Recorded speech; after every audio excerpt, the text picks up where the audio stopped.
Good afternoon. I'm doing the video at my workbench right now because I was just wanting to let you know that you're a tool. But what kind of tool are you? And when you're young, you're any kind of tool that is needed for the machine, the world machine, business, the existence of life and everything. What kind of tool do you want to be? Are you, for example, just a screwdriver? What kind of screwdriver? Slotted? Phillips? What kind of tool are you? It's going to depend on the industry you go into, what job you want to do. When you're young, accept that. Accept you are a tool. Yeah, you're probably just about to shake your head and go on the video. Hold off just a little bit longer. Okay? So, I don't know if I've mentioned it in previous videos or not. Obviously, I'm a little aged, but I have a retired military. And one of the things that I noticed, and a lot of my senior leadership always kind of instilled, was the first time you come to a new command, bust your ass that first year or 2 years, depending what's going on, where you are in the leadership chain.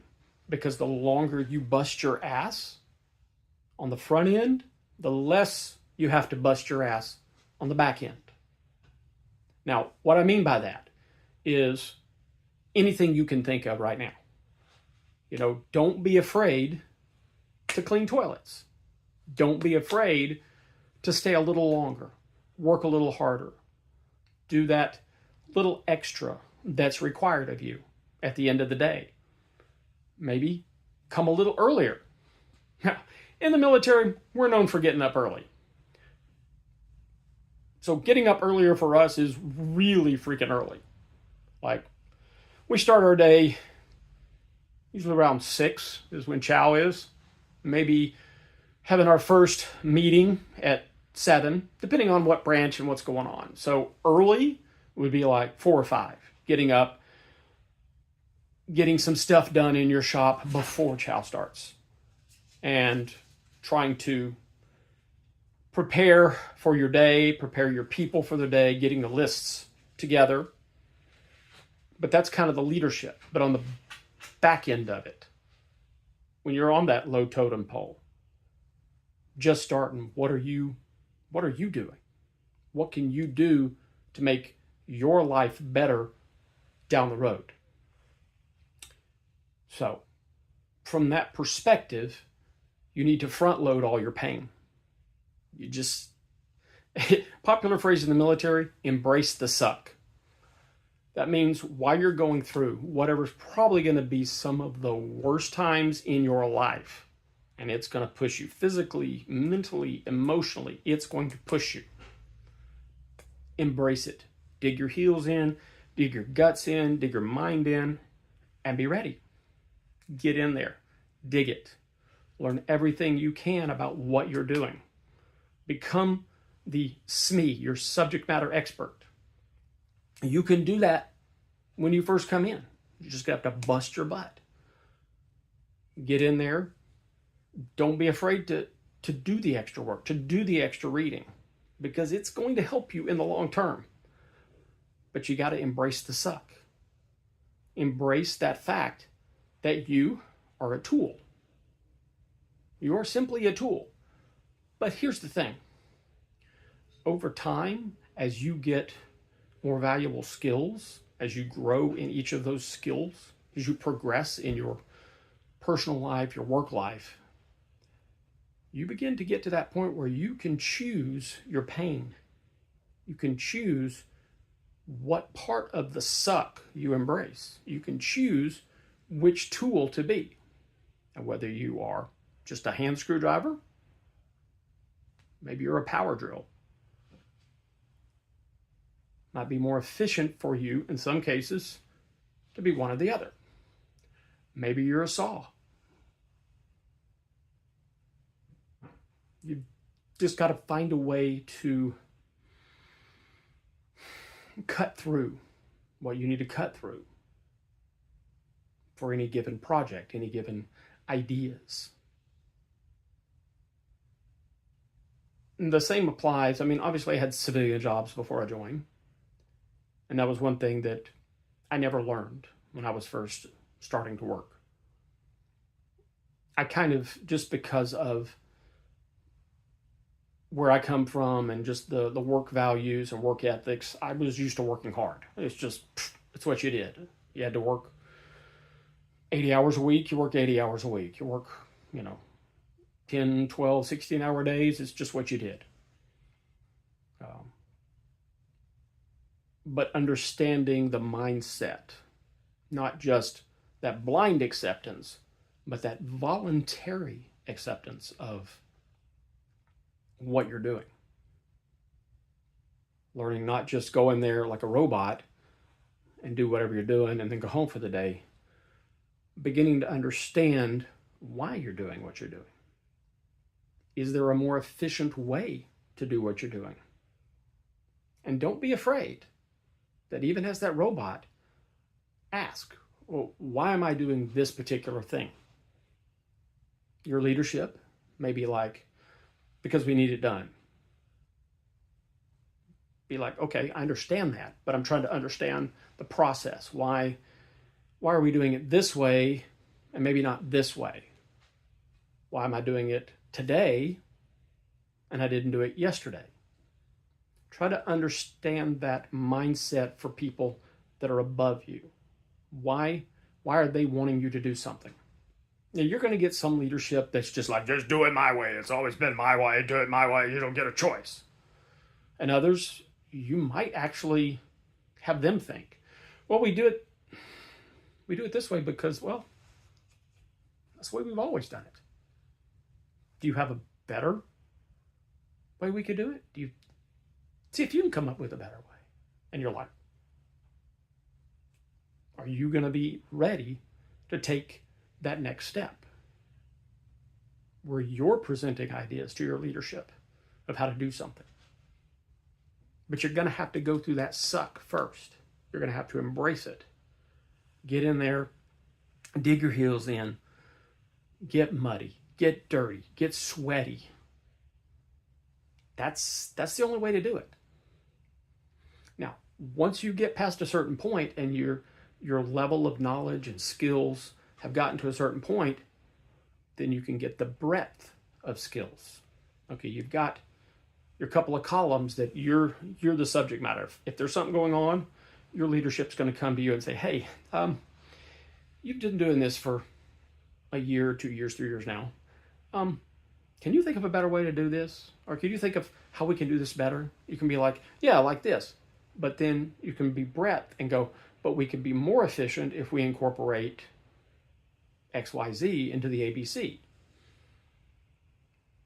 But you're going to have to go through that pain first.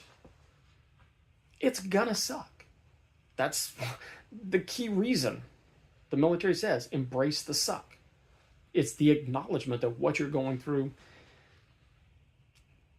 There's very little good you can get out of it just doing it. But you have to learn to be better.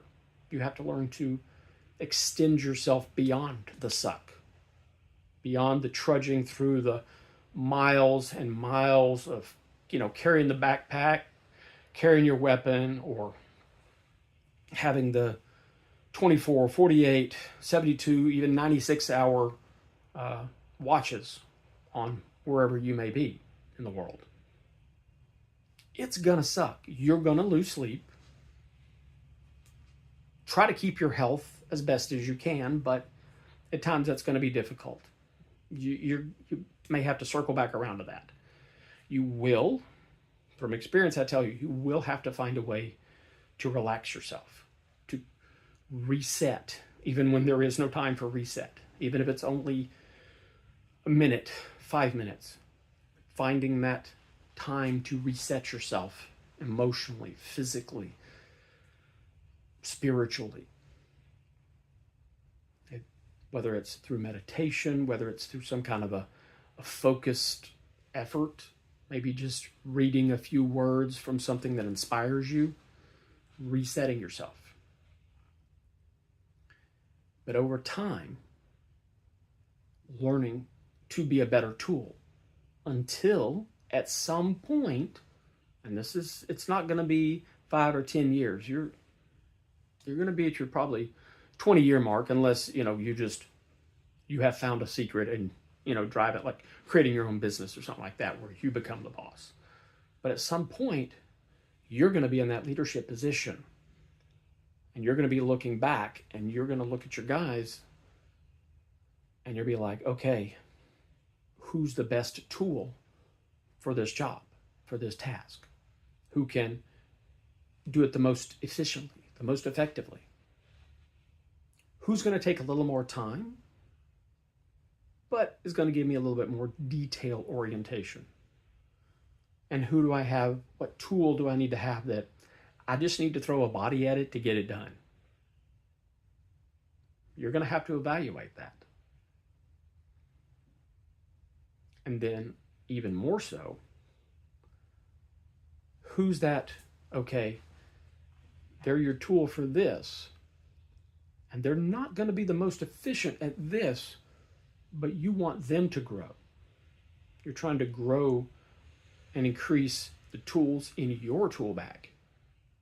So letting this person work on a project, they're going to be non-optimal. They're going to have difficulty. That there is a possibility they're going to fail, but you're going to be there to help them, because this is your tool bag you're creating. You're no longer just a single-use tool. You're the one who takes the tools out. Now, obviously, in the big scheme, you're a bigger tool. You're a multi-tool.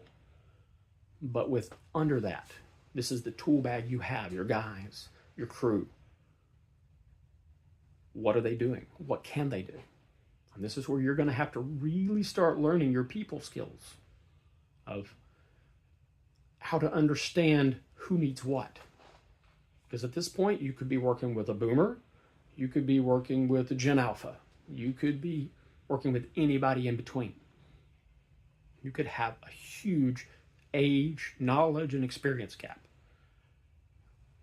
And that's where you're, as a tool, a more advanced tool now, you have to evaluate your people. So even that is another level of embrace the suck.